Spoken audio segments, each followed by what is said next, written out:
Ana yemeklerimizi getirin. Acıktık çünkü. Bunlar beni daha çok acıktırdı.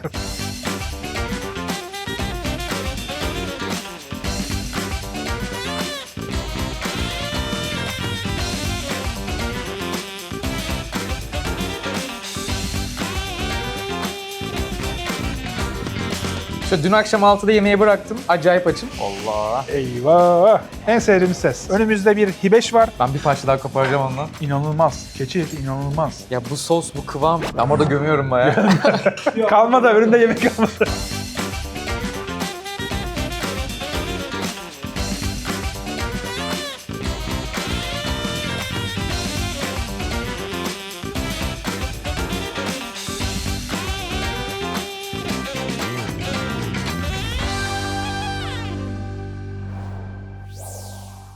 Aynı anda hem denize girilebilen hem de kayak yapılabilen şehir Antalya'dayız. Erokay Dinç'le beraberiz. Nasılsın, iyi misin? Teşekkürler Onur, seni sormalı. Sağ ol, ben de iyiyim. Çok teşekkür ederim davetin için. Şehrini gezdir, Antalya için Erokay'la beraber gezeceğiz bugün. Çok güzel şeyler yiyeceğiz ama öncesinde birazcık sohbet edelim istiyorum. Şu anda biz Düden Şelalesi'nin parkındayız değil mi, hemen yanında? Evet yani Şelale Parkı. Aynen öyle. Manzara inanılmaz. Yani şu an Miami'de olsanız bu kadar keyif almazsınız, açıkça söyleyeyim yani. Güneş karşımızda, arada bir uçaklar da iniyor yakından. Palmiye ağaçları her yerde. Bana mesela palmiye olan bir şehrin kötü olma şansı yokmuş gibi geliyor. Hem deniz var, hem palmiye var. Hep böyle yazlık bir yerdeymiş hissiyatı var. O yüzden çok mutluyum.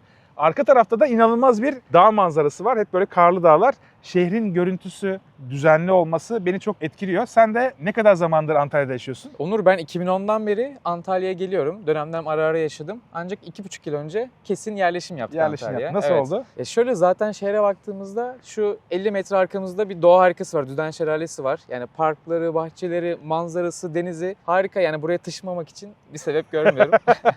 Çok güzel özetledin. Vallahi gerçekten. Ben de ikna etmeye çalışıyorum eşimi. Tülin'i ikna edebilirsem inşallah Antalya'ya taşınma isteğim var. Yani Antalya gibi bir sürü yere taşınma isteğim var ama İstanbul'dan kurtulmak istiyorum aslına bakarsan. Ya. Çünkü şey çok güzel. Mesela bak, İnsanlar yürüyüş yapıyor. Köpeklerini alıp sabahları deniz kenarında veya bu manzaraya karşı bir yürüyüş yapmak gerçekten insanı rahatlatıyor. Günün kötü geçme şansı yok gibi geliyor bana burada. Kesinlikle ya. Sabah uyan, şurada bir yürüyüşünü yap, kahveni iç, sporunu yap, işine git, arkadaşlarınla buluş, mis gibi. İş demişken ne iş yapıyorsun burada? Ben özel bir kurumda çalışıyorum, matematik öğretmeniyim. Çok güzel. Öğretmenlik yapıyorum. Benim en anlamadığım konulardan biridir matematik. Benim öğrencilik zamanımda en zorlandığım konulardan biriydi ama sonrasında toparladık tabii ki. Tabii. Para saymaya başlayınca birazcık para saymaya başlayınca herkes matematiği çözüyor abi. Kesinlikle. Peki bugün keyifli bir video sizleri bekliyor. 4 tane durağımız var. Şimdi Antalya'da şöyle bir sıkıntı var. Her mekan birbirinden o kadar uzak ki yarım saat 40 dakikalık bir mesafe kat etmek gerekiyor. Bugünkü mekanlar da birbirinden birazcık uzaktalar. O yüzden 4 mekanla sınırlamış olduk ama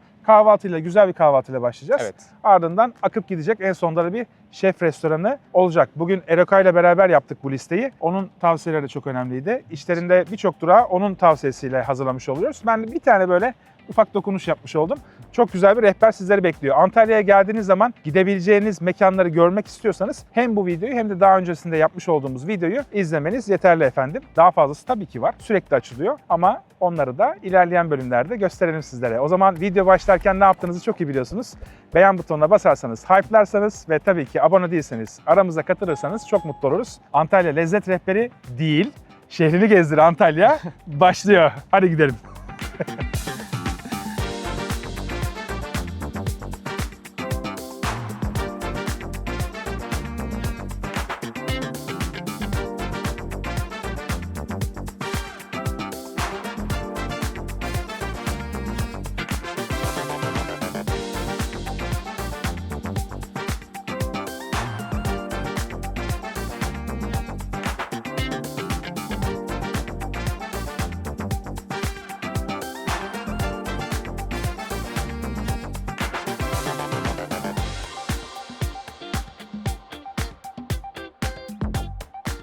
Antalya'daki ilk durağımız olan Brezel & More'a geldik. Burası çok güzel bir Alman bakery, Evet, değil mi? Bakeray desek aslında daha doğru Bakery. olur. Evet. Aha. Sen buraya çok sık geliyorsun öyle.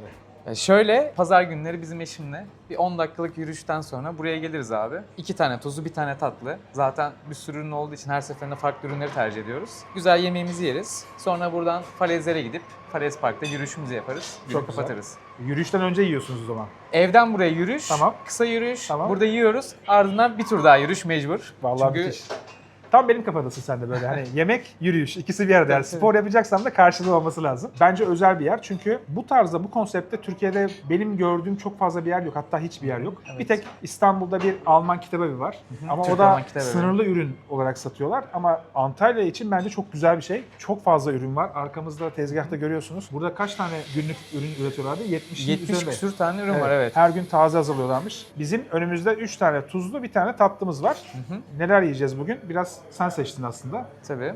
Özellikle buranın olmazsa olmazı dedim. Pretzel. Tereyağlı pretzelimiz var burada. Evet. Yine pretzel hamurundan içinde sosis olan bir sosisli pretzel var. Burada senin de bayağı canını çektiği, Görüntüsü çok güzel çünkü. evet, içinde krem peyniri dolgulu simitimiz var. Çok güzel.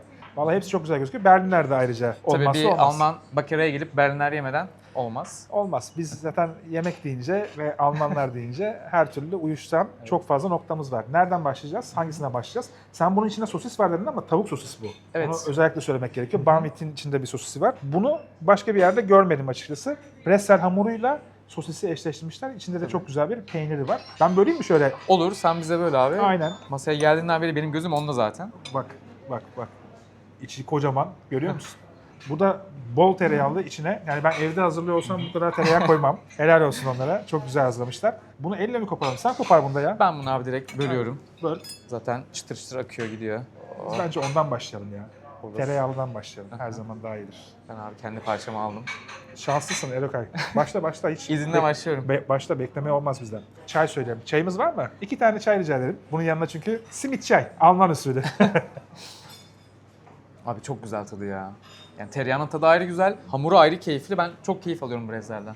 Ben bu Brezzel'i gerçekten çok seviyorum. Ama herkes hamurunu böyle yapamıyor. Çok güzel. Bazı yerler dış katmanı çok sert yapıyorlar. Öyle olmaması gerekiyor bence. Bu tam kıvamında. Bir de şu tuzlar var ya, tuz beni abi aşırı derecede hoşuma Son tuz gidiyor. dokunuşu. Evet. Tuzu. Bir de bu tereyağlı mesela ilk defa yiyorum. Bence tereyağlı yemek lazımmış. Çünkü Evet. tuz, hamur, tereyağı. Muazzam. Muazzam yani.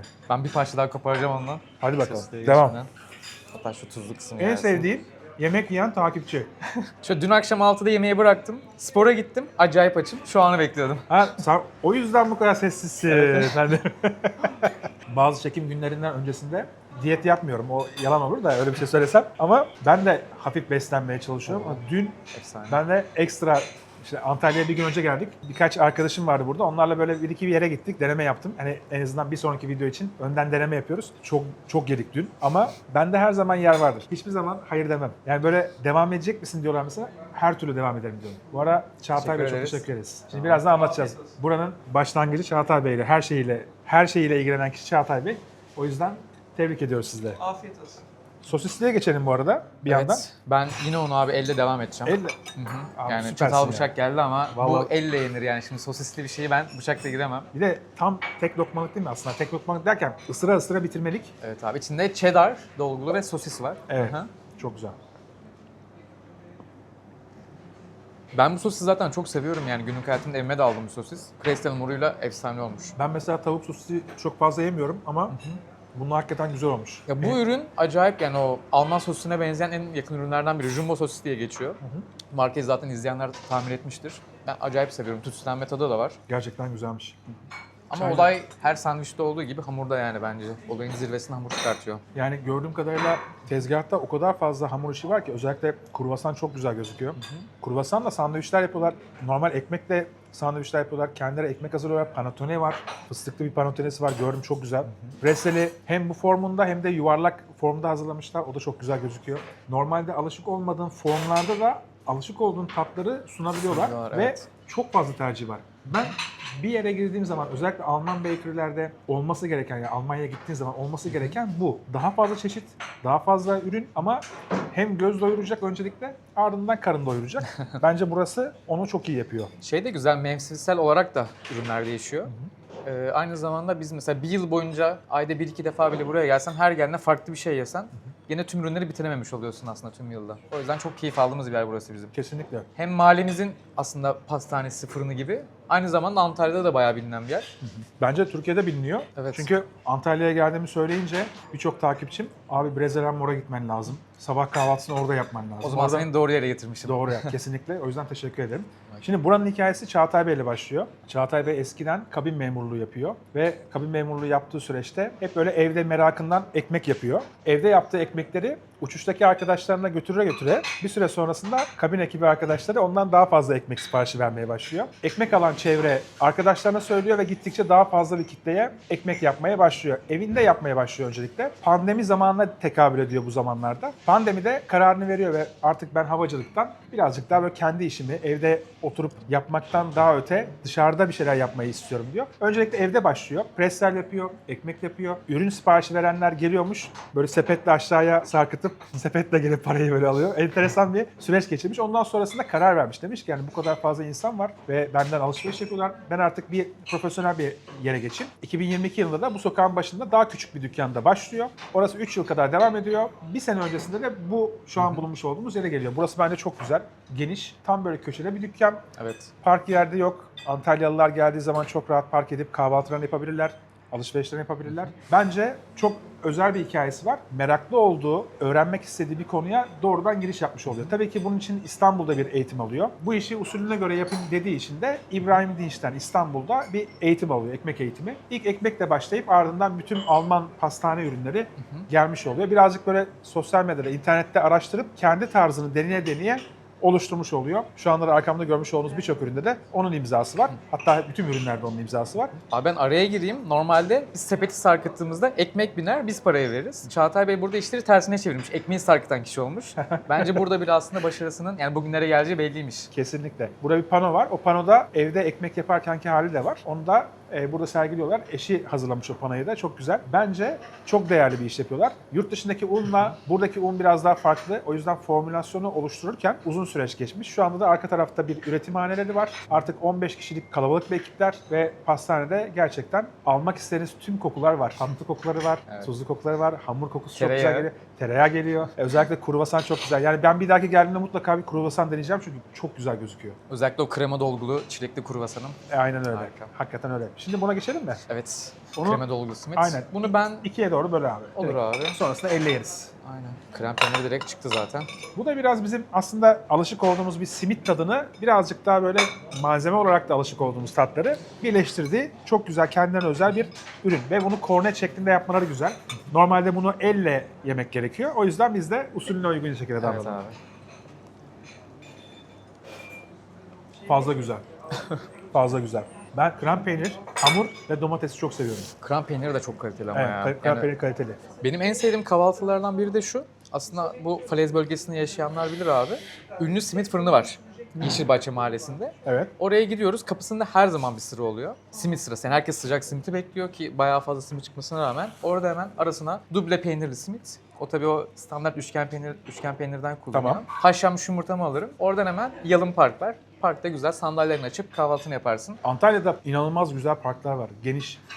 Yani yanına yiyeceğini alıp gerçekten oturup yiyebileceğin çok güzel bir manzaraya karşı inanılmaz şeyler yiyebiliyorsun. O yüzden manzara beni acıktırıyor. Ben burada yaşıyor olsam var ya açık havada neler yerim ben.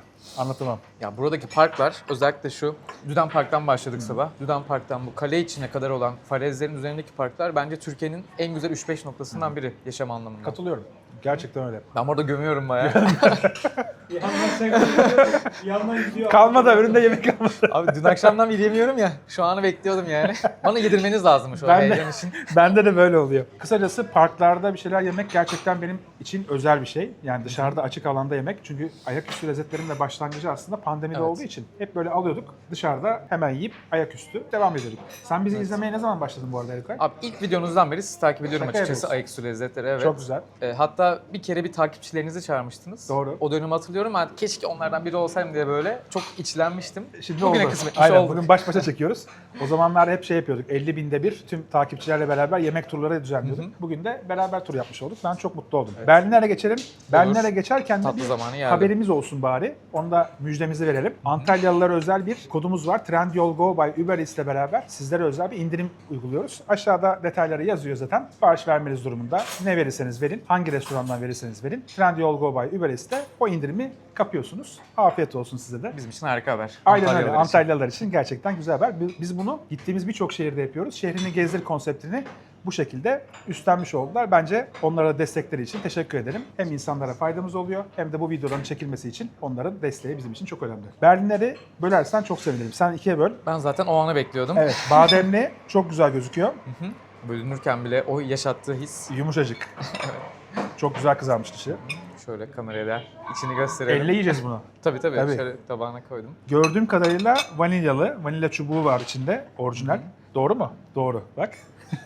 Bu küçük küçük nokta nokta olan şeyler vanilya çubuğunun parçaları oluyor aslında. Yiyeceğiniz zaman bir tatlıda bunu görüyorsanız bilin ki orijinal usulüyle, gerçek usulüyle yapılmış olan güzel bir ürün. Afiyet olsun. Abi gömüyorum ben.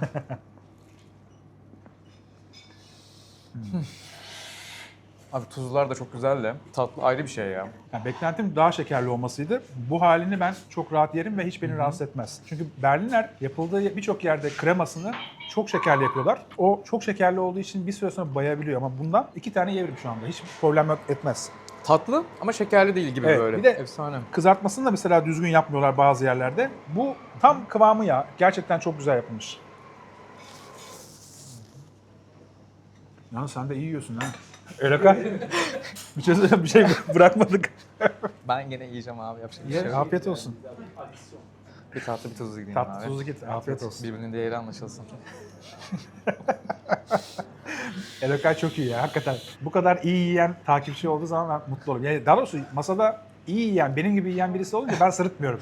Çünkü ben de çok yiyorum yani. Sırıtmamak güzel bir şey. Abi daha ilk durağımız umarım sırıtmazsın yani sonlara Yok, doğru. sonuna doğru ben merak etme. Açılıyorum. Daha da açılıyorum. Yer açıyorum. Peki şimdi Berliner çok güzel. Buranın biraz da böyle ambiyansı da çok güzel demiştim. Çocuklar için de çok güzel bir şey yapmışlar. Kendileri Bressel'le birazcık da özdeşleştikleri için Brezi isminde bir maskotları var. Onu da böyle çizgi film karakteri gibi yapmışlar. Şurada ekran var. Ekranda sürekli oynuyor. Yazın hatta tişörtlerin üzerine logo olarak da basıyorlarmış. Çok keyifli. Çocuklar için de bence böyle girişteki maskotla fotoğraf çekilmesi gerçekten güzel oluyor. Sadece ürün bazında değil, aynı zamanda bir marka yaratırken bazı detaylar önemli. Burası gerçekten ona önem vermiş. Çağatay Bey'i Alman konsolosluğu hem Türkiye'de hem İstanbul'da hem Antalya'daki Alman konsolosluğu özel davetlerde mutlaka davet ediyorlarmış. Bressel yaptırıyorlarmış veya o güne özel bir şeyler yaptırdığı zaman ondan aldıkları oluyormuş. Bunun haricinde Nürnberg Belediyesi mesela buraya gelmiş. Noel Pazarı'nda buradaki birkaç tane üründen orada sergilemelerini istemişler. Hakikaten de Noel Pazarı'nda onu da sunmuşlar. Bence çok özel bir şey çünkü Evet. Türkiye'den bir markayı oraya davet etmeleri bile bence güzel. Sen bitirmişsin, ben de bitiriyorum şunu. Hepsinden çok az kaldı birer lokma. Senin için masanın yıldızı hangisi oldu? Bressel Bressel değil mi? Bressel çok güzel abi. Ben mesela sosisi tamam seviyorum ama bu çok lezzetliydi ama tercihim öncelikle Bressel. Tabii. Sadesine tadı var tabii çok başka. Adisyonumuz geldi. Ben size şimdi fiyatları söyleyeceğim. En sonunda da çok güzel bir natamız var. Daha doğrusu flanımız var. Antep fıstıklı. Onu da denemiş olacağız. Tereyağlı Bressel 110 lira. Füme sosisli Bressel 210 lira. Bavyera kremalı Berlinerimiz var 210 lira. Çayımız 50 lira. Simit kornet sandviçimiz 190 lira. Önümüzdeki flanımız da 150 lira. Sen Abi izin onu bölüyorum. Tabii ki. Tabii ki. İkiye Beklediğim bölebilirsin. an geldi. Buna çok yükseldi ama. Erokay. Evet. Çağatay Bey şey dedi çünkü, kruvasan hamuruyla yapıyorlarmış. Evet. İlgimi çekti. Bunu ilk defa deneyeceğim. Bu şeye benziyor. Bu Portekiz'deki pastel de nata'ya benziyor ama öyle değil. Fransa'daki kruvasan hamuruyla yapılan, içi normalde krema dolguludur. Biraz daha böyle fıstık ezmesi tarzında. Fıstık kreması gibi. Kokusu bile süper. Üstü de karamelize olmuş bayağı fırında. Hadi bakalım afiyet olsun. Teşekkürler. Biraz böyle Gaziantep ezgileri oldu mu? Direkt değil mi? Damağıma o Antep yapıştı zaten direkt. Çok güzel, Sanki harika ya. şeymiş gibi böyle fıstık ezmesi baklavada olur ya böyle full yeşil fıstık ezmesi onun gibi bir içindeki Ha, evet o malzeme, yeşil değil mi? silindir gibi olan. Aynen öyle. Unuttum ben de onu. İçinde o var, üstü karamelize olmuş, altında da çok güzel bir kruvasan hamuru var. Farklı, enteresan ama böyle. İlk ısırıkta bitti. Kahvaltımız çok güzeldi, çok teşekkür ederim. Gerçekten Antalya'ya geldiğiniz zaman mutlaka uğramanız gereken duraklardan bir tanesi olmuş. Sıradaki durağımız nedir? Sıradaki durağımız Paçacı Şemsi. Alman pastanesinden enteresan bir geçiş olacak ama Olacak. biz yaparız. Yeriz abi. Yaparız, geçeriz abi. Yemek olunca geçeriz. Orada görüşürüz. Görüşmek üzere.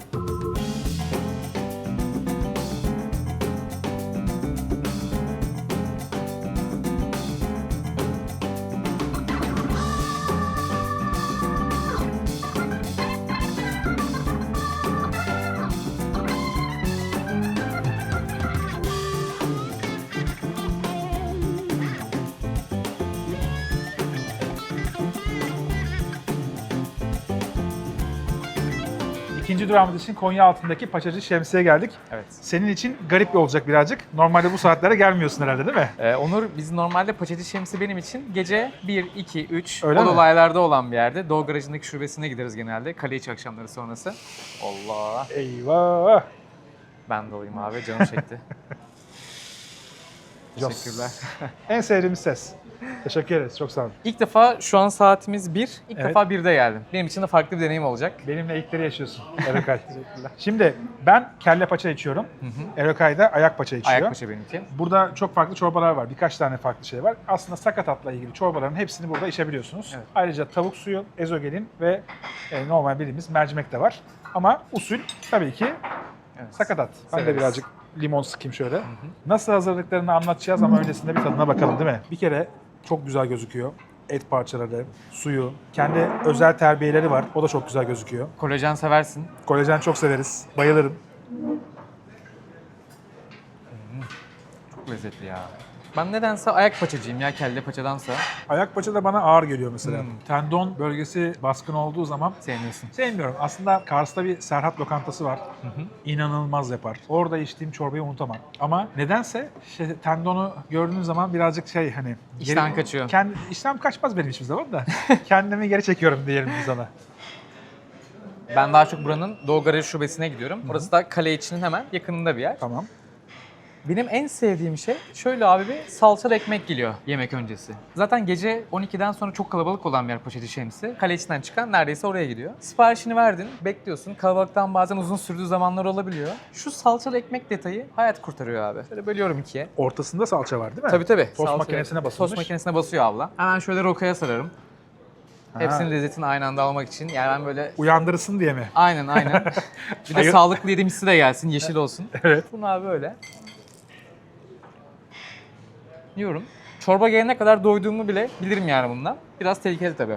Bayağı tereyağı falan da sürmüşler buna.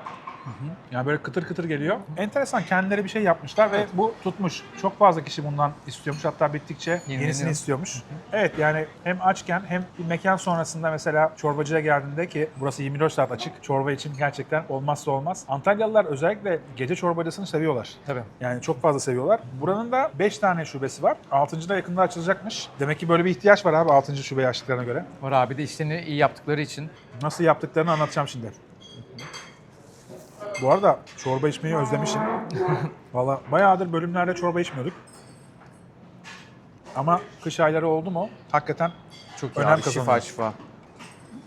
Alman pastanesinden sonra çorba geçişi biraz enteresan oldu. Ama güzel oldu. Çok iyi geldi. Bir de biliyorsun bir 20 dakika yol yaptık. Ben biraz acıktım, yolda acıkıyorum. O yüzden şu an sıfırdan girdim. Antalyalılar şanslı bence. Hem gelip böyle 24 saat yiyebiliyorlar hem de evden çıkmak istemiyorsan hemen Trendyol, Go by Uber Eats'ten sipariş verebiliyorsun. Hemen kapına kadar getiriyor. O da güzel bir şey bence. Şimdi çorbanın detaylarına gelirsek. Sen Tabii. içmeye devam et bu arada, ben anlatayım. Tamam ben. Burası havalimanına yakın bir konumda, bütün etlerini kaynattıkları, bütün sakatatları kaynattıkları bir üretim tesisi var. Veteriner kontrolünde yapıyorlar bunu. Ardından bütün pişen ürünler şubelere dağılıyor. Çok steril bir şekilde yapıyorlar bunu. O yüzden onları tebrik ediyorum. Gerçekten bunu bugünün şartlarında yapan çok nadir işletme var. Hele ki veteriner kontrolünde yapan çok az yer var. Buradaki en çok giden ürünlerden bir tanesi dana kelle. Bunu da hazırlarken özellikle söyleyebileceğimiz 10 saat boyunca suda yıkanıyor, temizleniyor. çok önemli. Ve bu süreçte hep böyle sürekli suyu değişiyor. Sonrasında 6 saat kadar kaynatılıyor. 6 saat kaynatmadan sonra 6 saatte demleme dedikleri, altını kapatıp, kapağını kapatıp o şekilde bekletiyorlar. Aşağı yukarı 2 saatte de didikleme ve ayıklama kısmı, parçaları temizliyorlar. Hesaplayınca 24 saatlik bir işlem, çok meşakkatli. Evet. Çorba ya ne olacak diyeceğiniz bir ürün değil. Onu özellikle söyleyeyim çünkü her birinde 24 saatlik işlem var neredeyse.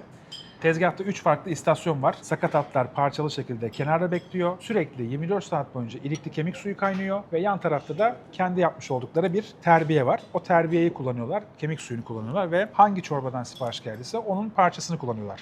Aslında sistem çok basit, çok güzel, steril, temiz bir ortamda hazırlanmış oluyor. Buradaki en önemli şeylerden bir tanesi kendi yapmış oldukları terbiye. Onu un bazlı hazırlıyorlar. Un, yumurta, limon tuzu, tuz ve kemik suyuyla birleştiriyorlar. O şekilde ayrı bir yerde sarı şekilde bekliyor. İlikli kemik suyu sadece dana iliği, dana kemiği onunla kaynıyor ve 24 saat kaynıyor. Bir tencere bittikçe yeni tencere kaynamaya başlıyor.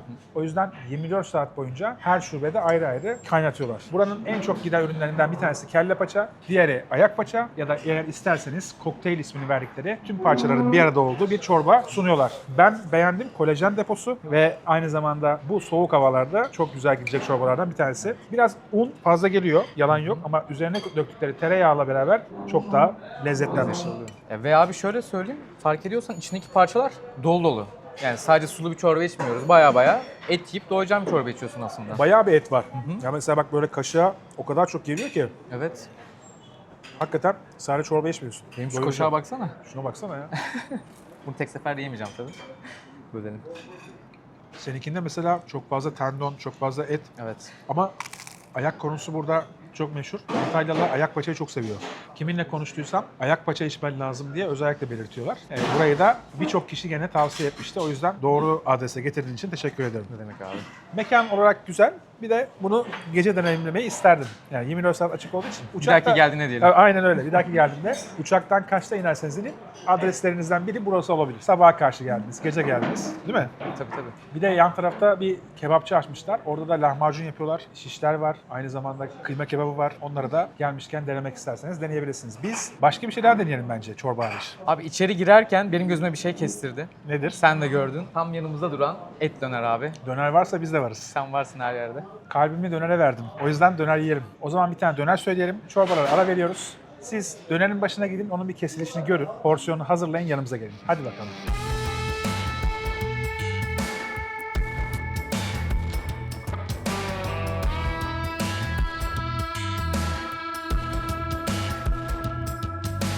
Dönerimiz geldi. Evet. Çok güzel gözüküyor. 100 gram varmış ama bana biraz fazla gözüktü aslında. Birazcık yaymışlar ondan dolayı. Ama buyurun başlayalım. Başlıyorum. Bu arada dönerle birlikte şu görmüş olduğunuz her şey ikram olarak geliyor. Mezeler özellikle ikram olarak geliyor dönerle. Demin görmüş olduğunuz çorbayla birlikte gelenleri de az önce görmüş oldunuz. Bayağı bir ikram geliyor yani. Çatal bıçağı mı geçtik?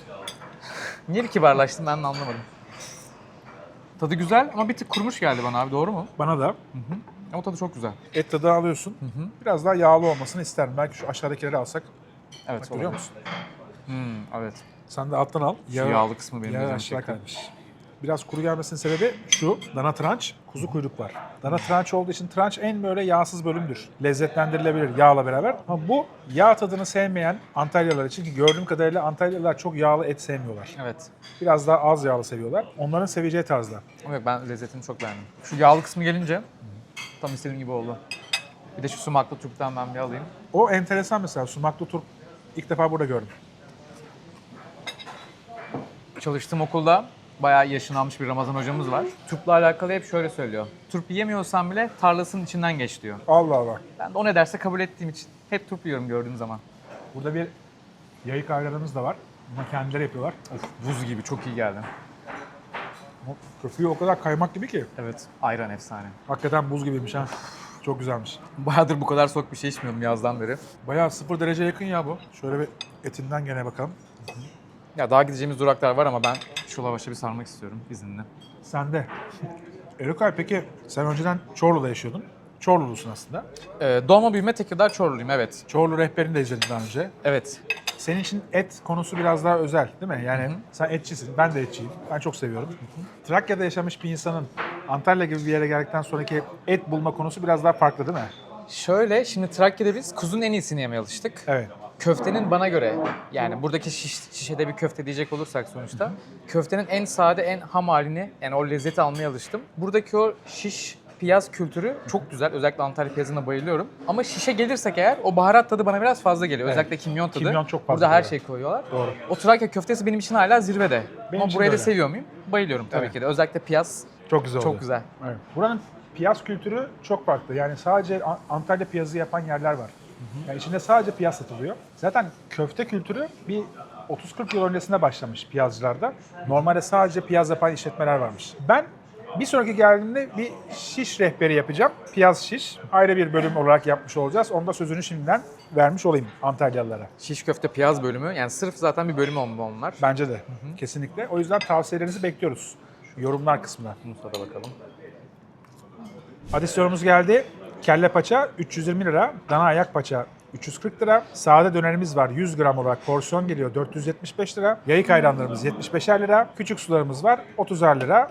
Toplamda 1345 lirayla bayağı uygun oldu ya bir anda. Çorba ve döner yedik. Bir sürü meze geldi. Evet ki fazlasıyla doyduk aslında. Doyurucu. Bunların çoğuna giremedik bile. Aynen. Yani şimdi uygun geldi diyorum. Millet diyor ki çok uygun mu? Evet uygun abi. Yarı yarıya hesapladığın zaman doyup kalkıyorsun. Bir de her şeyi İstanbul'la kıyasladığın için sen bir yerde Maalesef. bayağı uygun geliyor olabilir Maalesef. sana. Peki o zaman biraz yürüyelim.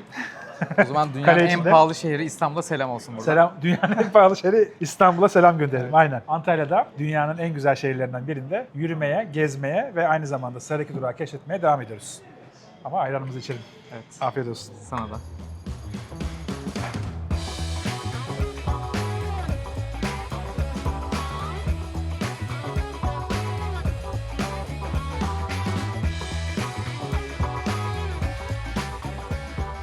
Abi YouTube videosu mu? YouTube videosu gel. Gel, gel yanıma gel. Adın ne senin? Poyraz. Poyraz. Antalyalı mısın? Evet, hayır Sakaryalıyım. Sakaryalı mı? Sen? Evet ben Antalyalıyım abi. Adın ne? Ayaz. Ayaz. Ne yapıyorsunuz? abi? Patenle mi kayıyorsunuz? Aynen abi. Orada paten merdivenlerden sürüyoruz. iniyoruz. Evet. Merdivenlerden iniyorsunuz. Evet. Hareket yapıyoruz. Oğlum var mı?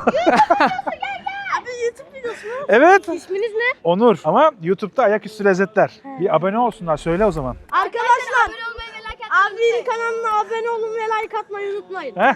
Abi abone olun, like atın. Yorum da yapın. Direkt öyle geldi. Yapın. Evet YouTube'da. Her Perşembe 19'da. 5 Şubat'ta. 5 Şubat'ta paylaşacak mısın? Paylaşacağız. Akşam 19'da.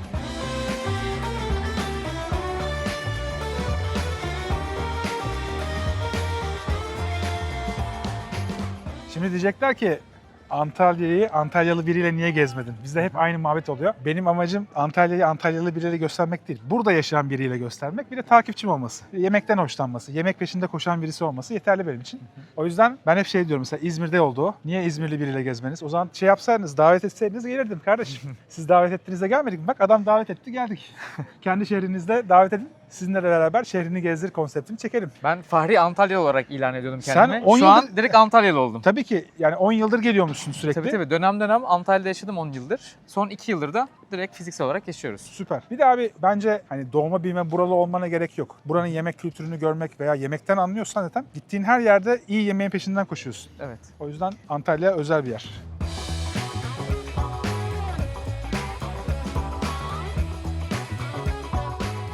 Antalya'da nerede denize giriyorsun peki sen normalde? Biz zaten Lara tarafında oturduğumuz için falezlerden denize girmeyi ben tercih ediyorum. Tamam. Tek bir sıkıntısı var tabii. Bayağı merdiven aşağı inmen gerekiyor. Bacaklar gidiyor. Geçmiş olsun. Ancak bir tanesinin asansör hizmeti de var. Hangisinde? Erdal İnönü Parkı'nda. Ha güzel. Ama tabii asansör olduğu için yaşça büyük abilerimiz, ablalarımız orayı bayağı bir dolduruyorlar. Çok erkenden şezlongların hepsi doluyor. Sabah 5-6'da varırlar onlar. Ya 6'da açılıyor, açıldığı gibi oradalar. Şaka yapıyorsun. Ama Çok falezlerden denize girmek sanki böyle kaş kalkan edası yaratıyor sana. Hiç o taraflara gitmene gerek kalmıyor. Çok güzel. Hem yaşadığın şehirde denize girmek güzel hem de bu kadar düzenli bir şehirde böyle hayatı biraz yavaşlatmak da güzel. Gördüğüm kadarıyla insanlar çok fazla böyle gün içinde oturup dinlenmeye vakit buluyorlar. Veya işte akşam işleri bittikten sonra yürüyüş yapma, deniz kenarına gitme. Kendilerine vakit ayırıyorlar Antalya'da. Değil mi? Aslında iş dışı vakitler değil de onlara vakit ayırıp işi de işin içine katıyorlar Ha. biraz daha. Hayat felsefesi yapmak lazım bunu. Bir de Antalya'nın en güzel tarafı herhangi bir yerinden denize doğru koş, oradan denize girebiliyorsundur muhakkak. güzel. Bu diğer büyük şehirlerde aslında bulamadığımız bir şey. Doğru. Birazcık kale içine doğru giriyoruz. Yürüyüşümüzü yapalım, gezelim, eritelim. Sıradaki durakta Görüşmek üzere. görüşürüz.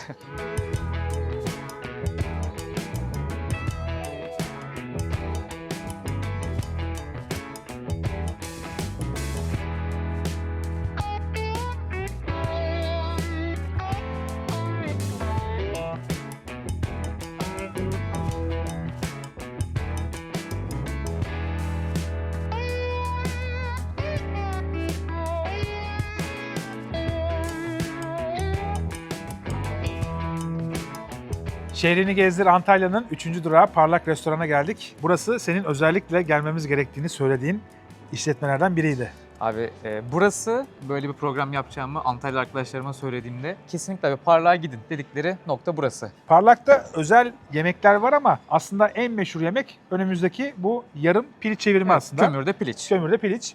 Bunu ama farklı usulle hazırlıyorlar. Yani direkt pilici şişe taktık, pişirdik, önüne servis yaptık Evet, değil. evet. Öncesinde bir hazırlık süreci oluyor. 24 saatlik bir süreci var. 24 saat kadar tuzlu suda bekletiyorlar. Ardından şişe dizip pişiriyorlar. Pişmede aşağı yukarı 1 saat civarı sürüyor. Sonrasında servis ediyorlar. Bulgur pilavıyla beraber tarzları bu. Önümüzde bir hibeş var. Hibeş Antalya mezesi. Olmazsa olmaz. Bol tahinle, kırmızı kapya biberle hazırlanıyor. Çok enteresan. Antalya'ya özgü lezzetler olsun istedik. O yüzden masada birazcık onlardan var. Ağzım sulanıyor şu anda anlatırken hakikaten. Ben de bitirelim ve şuna girmek istiyorum. Evet, bu dikenli kabak diye geçiyor. Antalya bölgesine özel ürünlerden bir tanesi. Başka bir yerde açıkçası görmedim ben. Bir Mersin'de gördüm galiba. Biraz da iklim bazında böyle sıcak iklimlerde yetişen bir sebze diyebiliriz buna. Dikenli kabağı kızartıyorlar. Ardından üzerine kendi yaptıkları bir sosları var. Tarator sos. Tarator sos. Tavuğun dış kısmını piliç olarak kullanıyorlar. İç kısımdan da bu şekilde yemek yapıyorlar. Çok güzel bir tavuk ciğer. Tavuk ciğerinde öncelikle soğanı kavuruyor, ardından tavuğu ekliyor. Onu soteledikten sonra dereotunu da ekleyip bu şekilde servis ediyorlar. Senin önünde de didiklenmiş bir tavuk var. Onu da tereyağla en son bir çeviriyorlar. Servisini o şekilde yapıyor. Altında gördüğüm kadarıyla tereyağı da erimiş. Bu tavuğun birebir aynısı. Sadece Aynısı. tereyağı eklenmiş ve didiklenmiş hali. Başlayalım. Hibeş'ten başlayalım istiyorsan. Vallahi süper olur. Bol tahinli, limon asidi geldi, kapya biber, sarımsak. Hakikaten hepsi çok güzel geliyor. Bir süre sonra diğerlerini de tekrar hissediyorsun. Evet. Ama burada işte her ürün ayrı ayrı kaliteli olduğu için bence efsane bir tadı var. Ben bir Gerçekten tane daha güzelmiş. yiyorum. Ha, ye. Ben de yiyeceğim. Ve burada bildiğim kadarıyla içeride 30 yıllık garson Hüseyin Bey de bize bahsetti.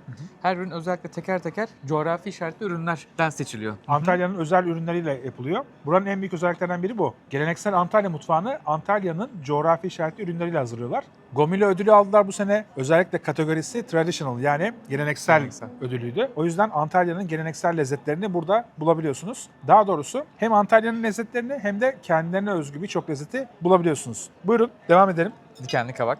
Aynen. Dikenli kabakta şöyle. Ben tarator sos dedim ama buradan aslında Antalyalılar daha çok şey diyor. Terator sos diyor. Ha. Ben hep tarator olarak onu kendim yani beynim çeviriyor. Ama terator sos diye de geçiyor. İçerideki Hüseyin abi de benzer şekilde terator sos Bizim diye alışkın kullandı. olduğumuz şey zaten tarator demek. Ama evet Antalyalıların kendi bir şivesi var bu Evet. konuda. Bu da enteresan bu arada. Kabak tadı geliyor. Ben çok sevdim. Ben kabak sebzesini genel olarak çok seviyorum. Evet. Tatlısından yemeğine, bin bir çeşidini. Bu çok hoşuma gitti. Bu yanına güzel bir içkiyle gidebilecek tarzda bir meze.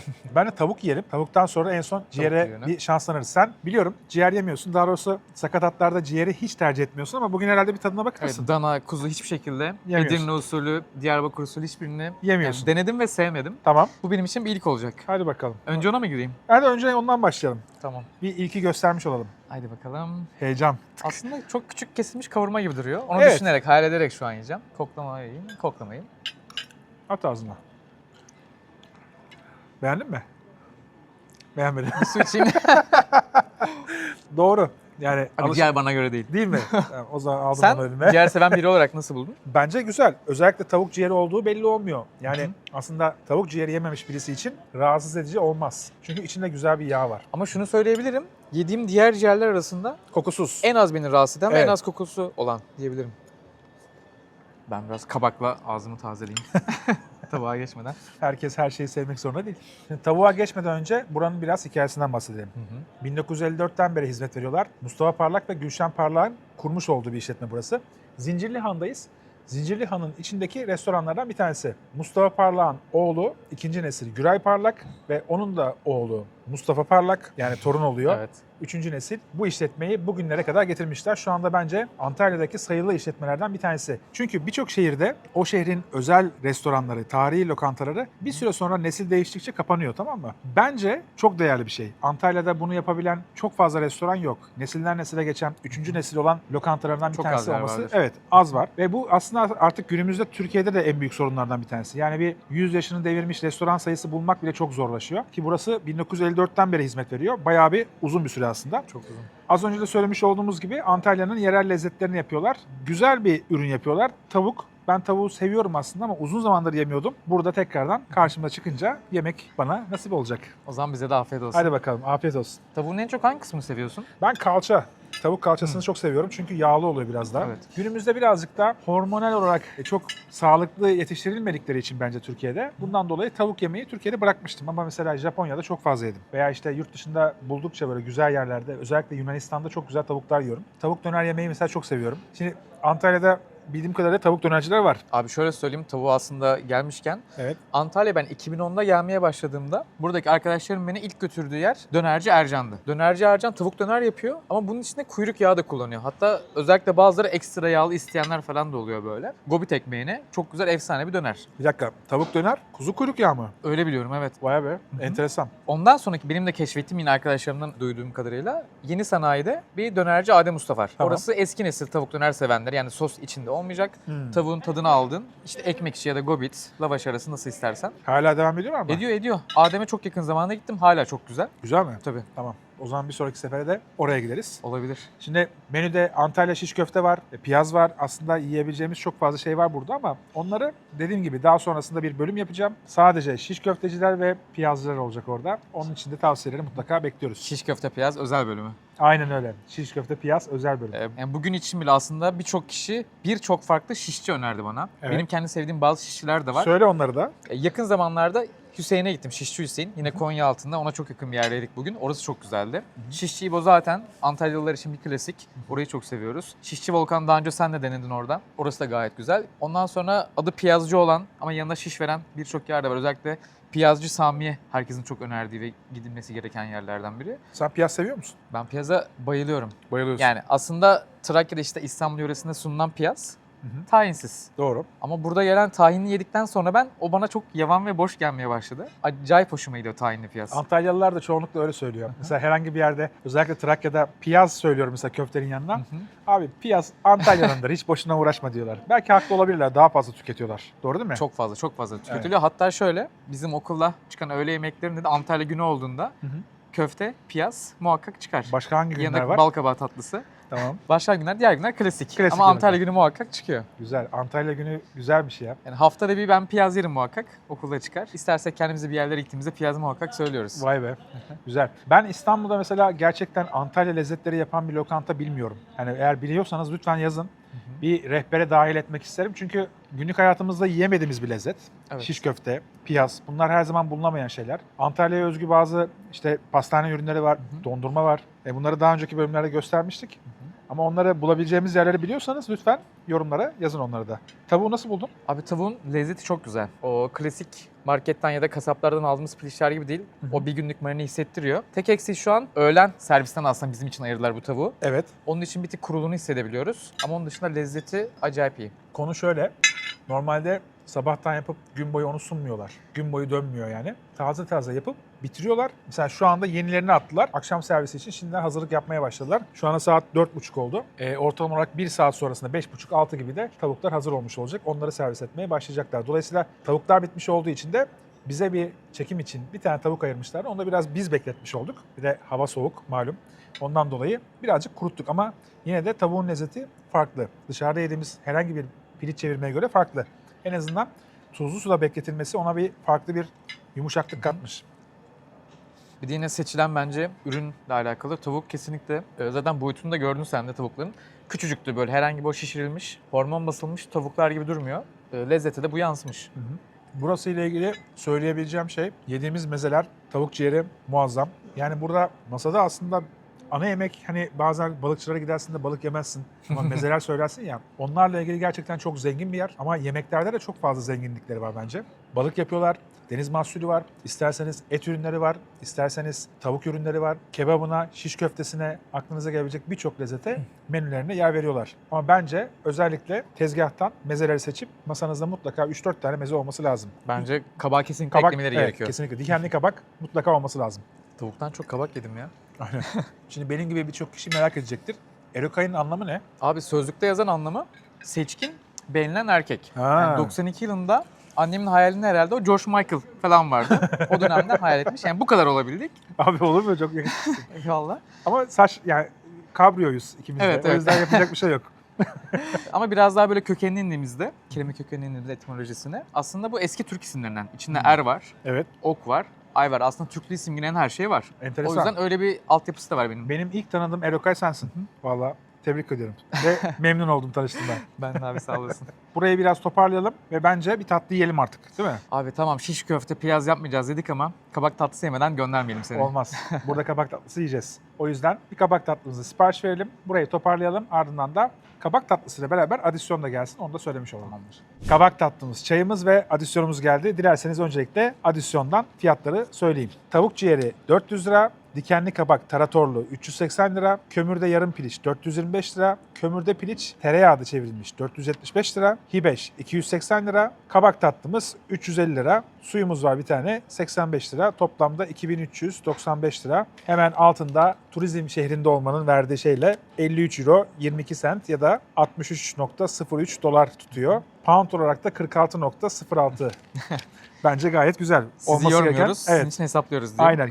Günlük kur ucuzdan hesaplıyorlar. Ben Bir şey sana değil mi? söyleyeyim. Evet, bu eskide Bayağı kalmış. ucuzdan hesaplıyorlar. Bu çünkü sürekli değişiyor biliyorsunuz ülkemizde maalesef. Ondan dolayı yani ucuz Evet. hesaplamışlar. Peki o zaman kabak tatlımıza başlayalım. İstediğin parçayı al. En yakın parçayı alıyorum. Erokay. En yakın parça her zaman yalan olur. En yakın değil. En büyük parçayı alacaksın. Bu tarz şeylerde böyle. Öğrencimiz daha çok şey var Evet aslında. aynen. Bizden öğrenciden çok şey Kaymak var. da alayım üstüne. Şaka yapıyorum. Demin şey diyordum sana, kaymak beni hipnotize etti. Evet. Bakalım nasılmış. Görüntüsü çok güzel. Tatlının genel olarak turuncusu ayrı bir turuncu değil mi? Evet. Yani bu gene Antalya'ya özel bir kabak. Ben şunu Hı hı. sana Aa tahin evet abi. olmazsa olmaz. Bu da Manavgat susamından elde edilmiş çok güzel bir tahin. Afiyet olsun. Çok Bir de teşekkürler. ceviz vereceğim sana. Bunu da bir şöyle. Önce bir sade tadacağım ben kaymakla. Çok güzel. Bak. Şu anda saat kaçta izliyorsunuz videoyu bilmiyorum ama yani bu tarzda tatlılar böyle gözünüzün önünde olunca tabii birazcık daha can çekiyor tahmin ediyorum. Yani evlerinin yakınında kabak tatlısı yapan yer var mı bilmiyorum ama Sen varsa şanslısın. muhakkak söylemeleri gerekiyor. Biz Sen çok şanslısın. şanslıyız. Şanslısın aynen. Antalyalılar şanslı. Aslında bunu normalde birbirine karıştırıyorlar çok fazla. Böyle eziyorlar. Mesela bunu bu şekilde ezerek mama kıvamına getiriyorlar birçok yerde. Antalya'da gördüğüm kadarıyla öyle yani. Ama isteyenler katı olarak da yiyebilir. Ben şöyle birazcık ezeceğim. Macun kıvamına getirdim. Olay bu ya. Şekeri çok iyi. Çok iyi şeker. Evet. Mesela Antalya'da yediğim tatlılarda, sabahki brezelenmorda da şeker dengesi muazzam. Burada istatistik nedir bilmiyorum ama şeker hastalığı oranı daha düşük olması lazım. Çünkü şekeri çok doğru kullanıyorlar. Yakın zamanda Antep'teydin abi. Oradaki şeker oranı nasıl? Biraz kıyaslayarak söylesem. Yüksek. Evet. Antepler şu an bize kızmasın ama Niye kızsınlar canım? Onlar da biliyor. Katmer, baklava, onlardaki oran bence yüksek. Tabii her yer için söylemiyorum. Butik çalışan yerler düzgün yapıyor da. Tabii. Ama genele baktığında şerbeti basıyorlar içine şekeri. ya Ondan bu dolayı en iyi yüksek. yerlerden bahsetmiyorum, böyle rastgele yerlerde diyeyim. Ya gene güzel yerlerde. 1-2 dilim baklava yediğimde olay bitiyor. Ama şu kabak tatlısından sanki 2-3 tabak daha yerim gibi hissediyorum. Ben son lokmamı atıyorum. Fiyatları zaten söyledik. Burada keyfimize bakalım biraz daha. Sonra bir Antalya'da 40 dakikanın üzerinde bir yol gideceğiz. Antalya için uzun mesafe. Uzun mesafe. Antalya için uzun mu? Antalya'da birçok yere uzun mesafe. Ben tabii küçük bir semtte yaşadığım için Evet. evim, işim, okulum her şey çok yakın olduğu için maksimum 15 dakikada her yere gidiyorum. Side de Manavgat da Antalya. Heh, evet. Kemer de Antalya. Şimdi Kaş da arasında Antalya. kaç saat sürüyor? 2 saat. Doğru. Yine çok güzel bir yere gidiyoruz. Antalya'da daha önce Yedi Mehmet'i göstermiştik. Onun kalibrasyonunda belki bazı lezzetleri farklı, daha farklı lezzetleri de sunuyorlar. Bir şef restoranına gidiyoruz. Olağanüstü. Daha önce şefle tanıştırmıştık sizi Antalya'da ama bu sefer Erokay ile beraber yiyeceğiz. Çok güzel şeyler yiyeceğiz. Orada görüşürüz. Görüşmek üzere.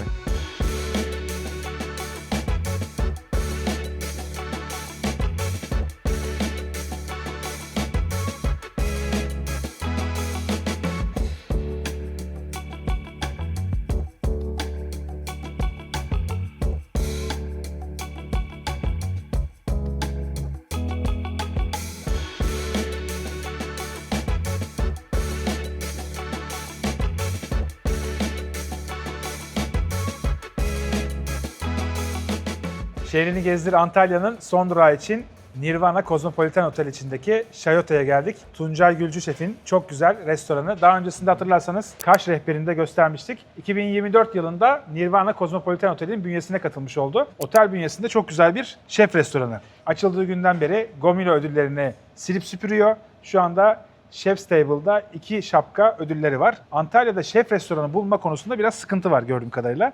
Burası o açığı kapatmış oluyor. Sen özellikle şef restoranlarını tercih ediyor musun yoksa genellikle böyle gittiğin yerler esnaf lokantaları veya akşam yemeği için şık lokantalar mı seviyorsun? Özel günler için tabii ki de ben de daha iyi lokantalara gitmeye çalışıyorum. Tamam. Antalya'da maalesef bir İstanbul kadar bunun çokluğu yok. Karşılığı yok, evet. Hı hı. Nerelere gidiyorduk bugüne kadar? Özel bir gün olduğunda işte Yedi Mehmet Evet. gibi yerler. Ya zaten Antalya'da gidilebilecek çok fazla mekan yok. Şimdi birçok kişi otel bünyesinde olduğu için sadece otel müşterileri geliyor sanıyor ama aslında öyle değil. Dışarıdan da sadece bu restorana rezervasyon yapıp buraya gelebiliyorsunuz. Özel bir gün varsa gelebiliyorsunuz. Bugün çok özel bir gün çünkü Eroka ile beraber güzel yemek yiyoruz. Ayaküstü Lezzetler'de beraber yemek yediğimiz için de çok mutluyuz. Ama sen daha sonrasında eşini getirirsin buraya. Evet. Bugün ben seni gezdirdim. Şimdi sen beni buraya getirdin. Aynen öyle. Ben de en yakın zamanda rezervasyonumu yaptıracağım. Süper. Şimdi yemek önümüzde yok gördüğünüz gibi. Mutfakta hazırlanıyor. Öncelikle 2 tane soğuk, bir tane ara sıcağımız hazırlanıyor. Aynı zamanda bir kuverimiz hazırlanıyor ki normal sıradan bir kuver değil bunlar. Tuncay Şef'i daha önceden biliyorsunuz. Yaptığı her şeyde mutlaka kendi dokunuşları oluyor. Başka hiçbir yerde yiyemeyeceğiniz yemekler olacak. O yüzden bir mutfağa gidin. Tuncay Şef size ne hazırladığını söylesin. Ardından o tabaklar gelsin biz deneyelim. Sonrasında da ana yemeklerimizi tekrardan hazırlamak için mutfağa sizi yolcu edeceğiz. Hadi bakalım. Hoşçakalın.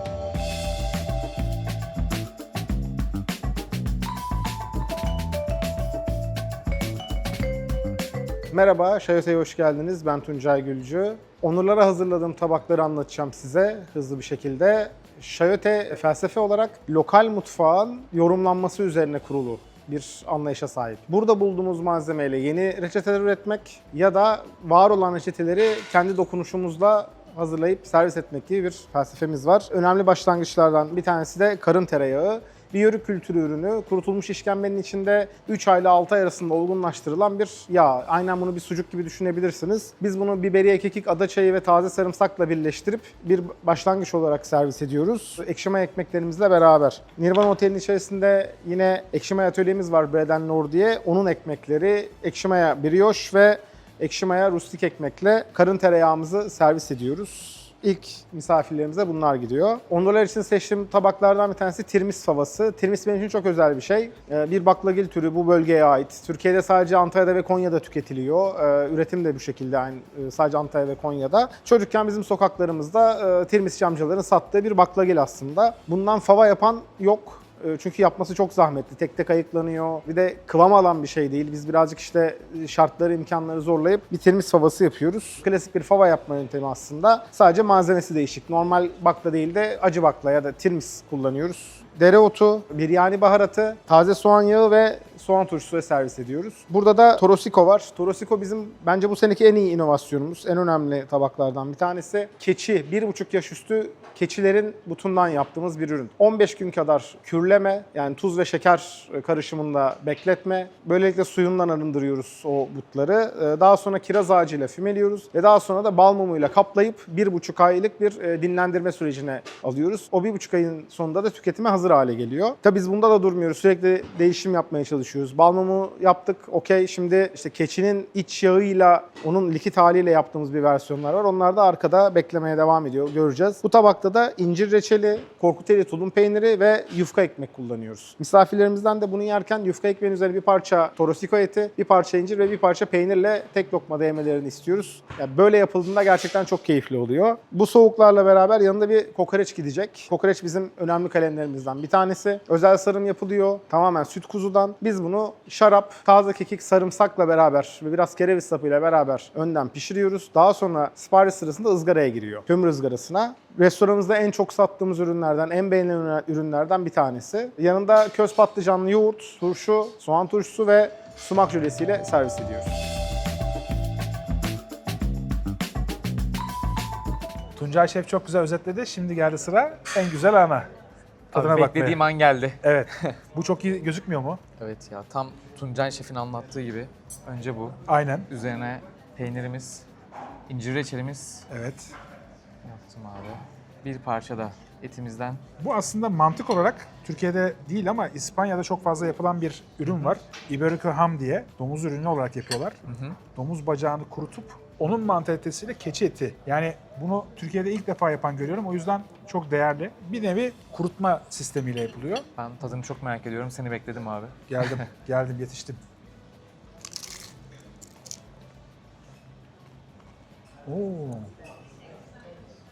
Ya, peynir keskin. Rol çalıyor ama inanılmaz. Keçi eti inanılmaz. Her birinin tadını ayrı ayrı aldım ben de. Ve bittikten sonra yüzünde mutluluk oluştu. Bir de- anda gülümseme geldi. Tatlı bitiyor, incir tadını bırakıyor. Çok güzel. Ben çok beğendim. Harika. Muazzam. Bunun tadına bakarız, devam ederiz ama başlangıcı unuttuk. Şimdi çok güzel bir karın tereyağı var demişti. Ben onu çok merak ettim Bunu abi. ekmekle, buyurun. Böyle tereyağı geliyorsa ekmek her zaman olmalı. Şimdi mesela standart bir tereyağı da koyabilirdi ama 3 ay karında bekliyor. evet abi, inanılmaz. 3 ay karında bekle, ardından gel 10 saniyede Yok. onların karnına, Erokay'ın karnına gir. Ya, olacak iş mi? Afiyet olsun abi. Bir şey değil mi? Bir ağır tat bekliyordum. hı. Asla o yok. Onun yerine lezzet var. Hiç o ağır tat, beklediğim ağır tat yok. Çok hoşuma gitti. Gerçekten hafif. Ben de beğendim. Küçük bir parçayla deneyeceğim. Demin çok büyük bir parça attım ağzıma.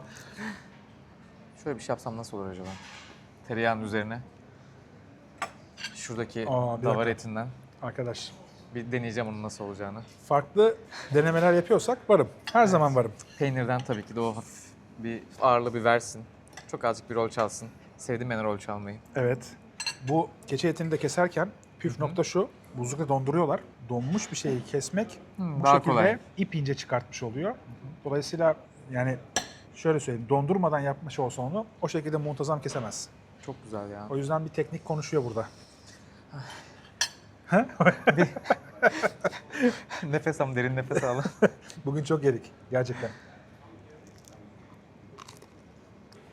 Tereyağıyla da çok iyi oldu. Hı? Tereyağıyla da çok iyi oldu. Ekmeğimizi kenara aldım. Burada bir favamız var. Ama tirmis fava, yani bildiğimiz diğer favalar gibi değil. Bunu farklı bir şekilde Madrid'de yemiştim ben bir tapas barda. Tekstür olarak çok benziyor ama burada tabii ki işlemi biraz daha farklı. Merak ediyorum, o yüzden onu da şöyle bir alacağım. Sana servis edeceğim öncelikle. Yanında güzel bir soğan turşusu var. Ondan da al bence. Tabakta tabii bir şey abi. varsa onu yanına koyman gerekiyor. Dereotu. Hepsinin bir sebebi var. Aynen. Bir de bu hazırlık aşaması gerçekten demin anlattı, çok zor. Neden zor? Bunu kurutmak için, yani bu tirmis fasulyesini kurutmak için bir haftalık bir işlemden geçiyor. Yani sürekli olarak beslemen gerekiyor. Suyla değiştiriyorsun. Haşlama aşaması yani uzun sürüyor, bir hafta. Sonrasında buraya haşlanmış şekilde geldiği için biraz daha rahat yapıyorlar bazı şeyleri. Bağlamak için patates ağırlıklı kullanıyorlar ama diğer sebzeleri de karıştırıp en sonunda bu şekilde blenderdan geçirip bu hale alıyor. Abi bu da çok lezzetli. Bu hafif ekşilik tadı gelecek şimdi, sen ne alacaksın? O çok hoşuma gitti benim. Güzel. Bu bir de damağı biraz temizleyip daha böyle bahar esintileri geliyormuş gibi. Biraz daha böyle soğuk olduğu için de çok güzel bu. Kokoreç öncesi bir eski Damağı tatlı bir temizlemiş yok olduk etti. değil mi? Aynen. Sorbe kıvamında bizim için. Şimdi kokoreç daha önce Kaş'tayken Şayote, Tuncay Şef'in yapmış olduğu kokoreç güzeldi. Ama bu onun söylediğine göre V2, yani daha geliştirilmişi. Önceki bu bölgeden alınıyordu. Bu İzmir'den geliyor. 2 tane baton kendilerine özel, küçük. O batonları ikiye bölüyor, böyle 4 parça şeklinde porsiyonda geliyor. Baharatlar kokoreç baharatı. Buyurun. Bence elle al ya. Evet ya. Ay bu arada ben bir şey itiraf edeyim. Söyle. Ben kokoreçi acayip seviyorum. Tamam. Çocukken şöyle bir hayalim vardı. Yani çocuklar, yani şişman çocuk ne hayal edebilirse onu hayal ediyordum. Bizim evden babaannemin evine kadar bir kaykayın üstünde ısıra ısıra kokoreçle yiyip gitme hayalim vardı. Kaykayla. Bugünkü çocukları gördükten Yani sonra... yorulmak bile istemiyorum yani. Kaykay beni götürsün ısıra ısıra. Valla süpersin. Var mı kaykay burada? Vallahi. O zaman bir deneyelim şöyle sade sade.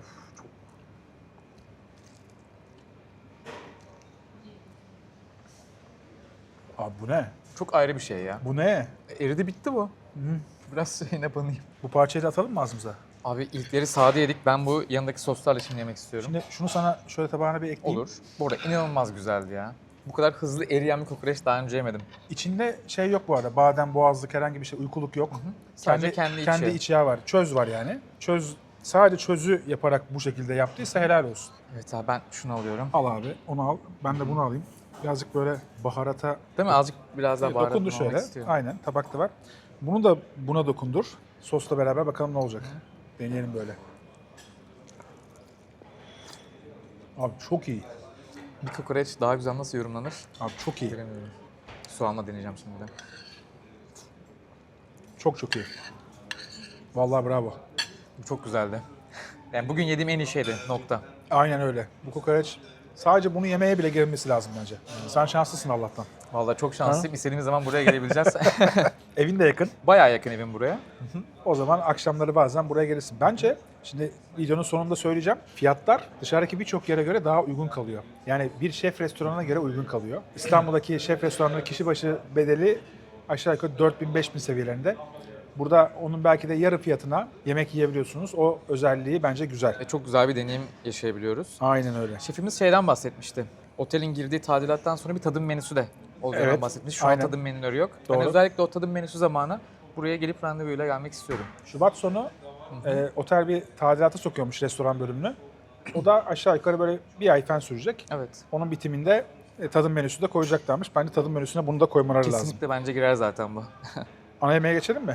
Olur. Tamam. O zaman sizi yine mutfağa yolluyoruz. Tuncay Şef'le beraber. Ana yemeklerimizi getirin. Acıktık çünkü. Bunlar beni daha çok acıktırdı. Vallahi acıktım biliyor musun? Yalan yok. Biz buna devam ederiz.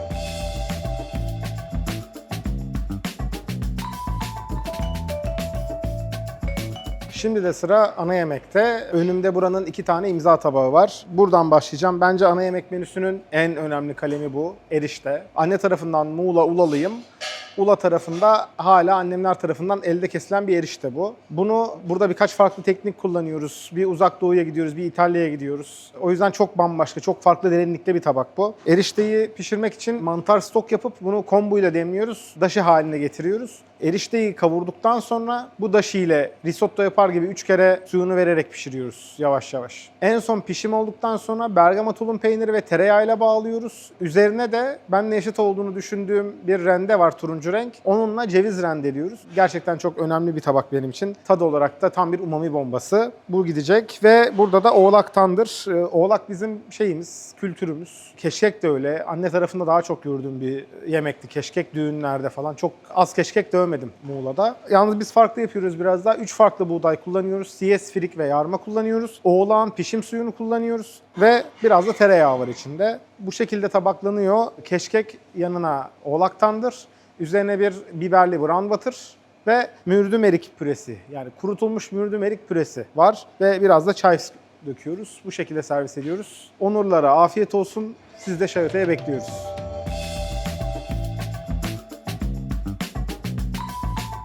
Önümüzde 2 tane ana yemek var. Tuncay Şef çok güzel özetledi. Bence önümüzdekilerden başlayalım. Sonra tabakları değişiriz. Olur abi. İştahımızı açtık, devam ediyoruz. Aynen öyle. Ben keşkeye giriş yapıyorum. Ben de o meşhur erişteye. Bak şimdi şöyle yapalım mı? Ben bu tabağı yorumlayayım. Sonra sen dene. Sonra sen o tabağı deneyimle, ben yorumlayayım sonra da. Anlaştık. Yani gerçekten doğru söylüyor mu söylemiyor mu böyle görmüş oluruz. Böyle küçük heyecanlar yaratmak lazım.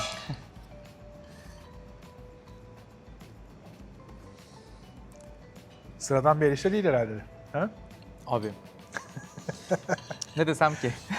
Ya bu sos, bu kıvam, bu lezzet, bu denge. Bergama tulumu kesinlikle orada çok etkileyici bir hamle oldu bence. Ya bergamot tulumu o güzel tuzluluğu veriyor. Mantar o sostaki lezzeti alıyoruz. En son ceviz hamlesi bile bir şeyler katıyor yani. Onu bile hissettim Öyle mi? damağımda. Evet. Daha çok böyle tuzlu bir tabak mı? Çok hafif tuzlu. Tamam. Çok tuzlu bir tabak diyemem. Yani bir lezzet var, tam böyle söyleyemiyorum onun adını.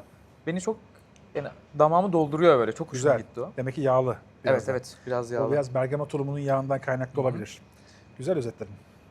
Bravo. Teşekkürler. Bendeki de anlayamadım. Bir daha alayım mı şöyle? Olur. Çok güzel bir keşkek var. 3 tane farklı buğdaydan yapıldığını söylemişti. Filik burada yani atalık tohum olduğu için tabii ekstra ön plana çıkıyor. Oğlak eti çok güzel pişmiş. Oğlak tandır yaklaşık 3,5 saat ve sadece koldan yapıyorlar. Oğlak Korkuteli'nden geliyor. Bu bölgede özellikle Korkuteli oğlak konusunda çok meşhur. Yağlı bir et oğlak. Artık diyecekler ki işte bu mevsimde oğlak mı var? Her mevsimde bulunabiliyor. Kuzu da bulunabiliyor her mevsim. Evet. Oğlak da bulunabiliyor.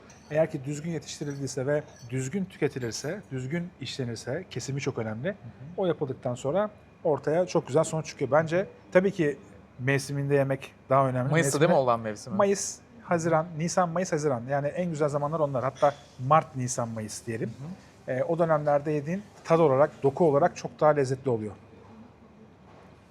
Şu Ama- an bu eriştenin üstüne oğlak alasım geldi. Ama tabii onu şeyle deneyeceğim. Keşkeyle deneyeceğim. Hadi değişelim o zaman. Evet, zamanı geldi. Çok iyi anlattın. Değişmek istiyorum. Geldi. Evet, teşekkürler. Erokay, senin matematikte en çok zorlayan şey ne oluyor? Güzel soru bak. Evet evet, güzel geldi. Şimdi matematik elite direkt demeyelim de aslında matematik öğrenmeye kapalı öğrenciler diyebiliriz. Hep Türkiye'de yerleşmiş matematik korkusu var ya. Evet. Onu aşmak biraz zor oluyor. Sevdirmek gerekiyor değil mi? Evet. Sevdirince, aşınca her şey aslında Senin bugüne okey. kadar kaç tane öğrencin olmuştur tahmini? 10. yılım meslekte. Yılda ortalama 150-200 öğrencim olsa yani 2000 geçmiş. öğrencim var, evet. Vallahi süper. 2000 farklı insanı görmüşümdür. Ama sen standart bir matematik dersi vermiyorsun. İngilizce matematik veriyorsun. Evet, son 2 yıldır çalıştığım okul İngilizce matematik derslerine giriyorum. Çok Hem özel bir iş Türkiye yapıyorsun. müfredatı var okulun hem yabancı dil Cambridge müfredatı var. Ben Cambridge müfredatındaki matematik derslerine giriyorum. Süper. Peki Antalya'da Türk öğrenciler haricinde yabancı öğrenciler de var değil mi? Çok fazla. En çok hangi ülkeden oluyor?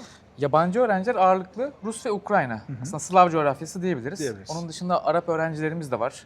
İran'da var, Çin'de var. Yani aslında bayağı dünyanın herhangi... Farklı. Peru bile vardı. Şaka yapıyorsun. Evet, evet. Perulu çocuğa İngilizce matematik dersi kolay oldu mu? Tabii bunların çoğu işte anne Türk, baba yabancı. Ha. Baba Türk, anne yabancı. Daha çok baba Türk, anne yabancı oluyor. Öyle mi? Evet. Vay be, Türklere bak, sen Peru'dan eşini al getir buraya. Burada Evet. Antalya'da yaşa. Bence onlar için de çok güzel oluyor. Evet. Baktın mı tadına? Abi bakamadım, hemen bakıyorum. Ben de yavaş yavaş. Şimdi keşkekteki ben bu 3 farklı buğdayı anlamam şimdi açıkça söyleyeyim. Anlarsın ama ya, niye lezzetini anlamazsın? yani 3 farklı buğday var diyemem sonuç yedikten sonra ama çok merak ediyorum. Yalnız bir tatacağım. Abi 3 farklı buğday varmış ya. Var, hepsi ayrı ayrı bir şey geliyor. Evet. Bir Yo, de çok o- güzel. Tokmakla dövülerek yapılıyor Bir de biliyorsun. oğlakla geçiyorum şu an. Et ne ya böyle? Et çok acayip değil mi? Et beni bir tık Trakya'ya götürdü. Yumuşacık. Evet. Bak, erişte ıslak ıslak. Hakikaten damağa o kadar güzel yağ veriyor ki. Burada bir de siyah bir sos gibi bir şey var. Bu neydi abi?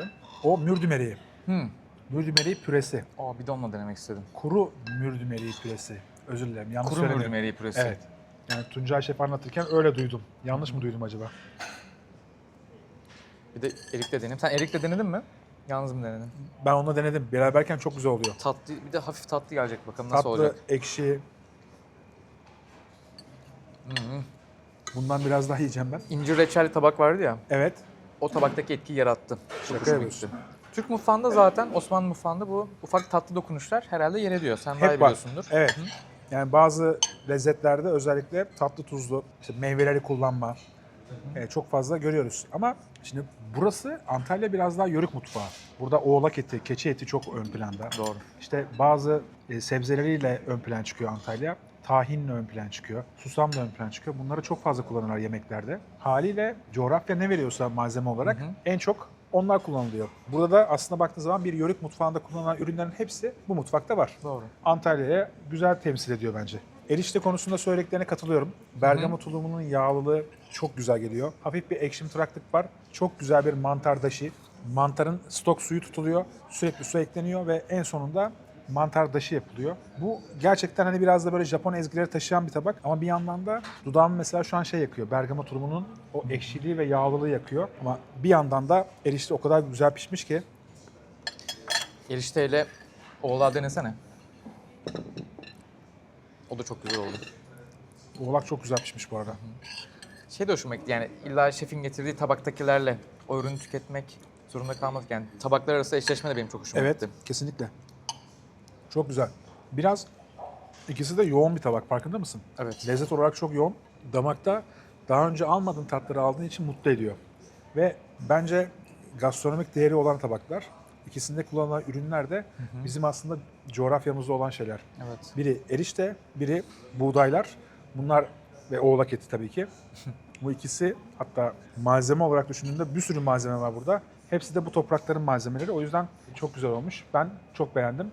Yani bir keşkeyi ben de bu kadar çok sevebileceğimi düşünmüyordum açıkçası. Sakız kıvamında bir de. Evet, çok evet. güzel Ama hazırlanmış. taneler de Evet. hissettiriyor Bir kendini şey böyle. hafiften geliyor. Hı hı. Yani ne derler? Böyle hafif al dente. Yani makarna da söylüyoruz genellikle ama hafif al dente damağa geliyor. Çok güzel. Çok güzel bir videonun sonuna doğru geliyoruz. Ama öncesinde hesabı söyleyelim. Hesapla beraber normalde tatlı yemeyeceğiz ama Tuncay Şef'in bir sürprizi var herhalde bize. Öyle söyledi. Siz geçin dedi, ben geliyorum dedi. O zaman o sürprizi de açığız. Açığız her zaman.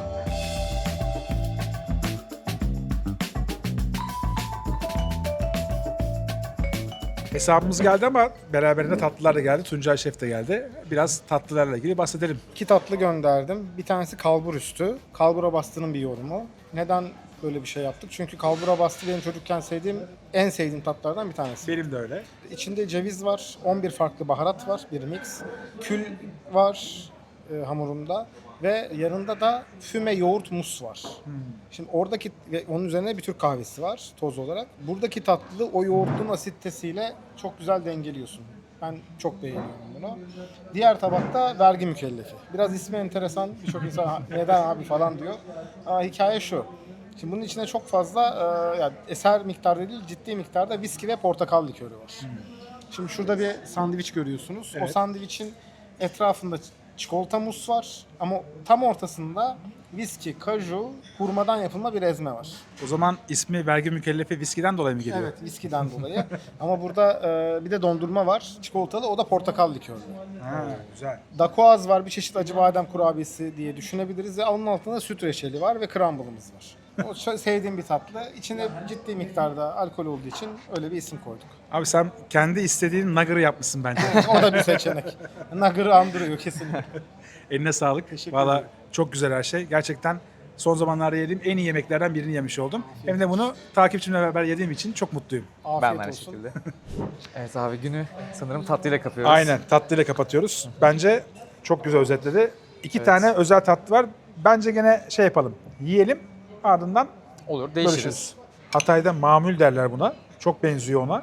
Kalbura bastı tabii ki bu ama hani görüntüsü mamule benziyor. Çok güzel bir eklentisi var. Biraz kerebiçi de andırıyor bana mesela görüntü olarak.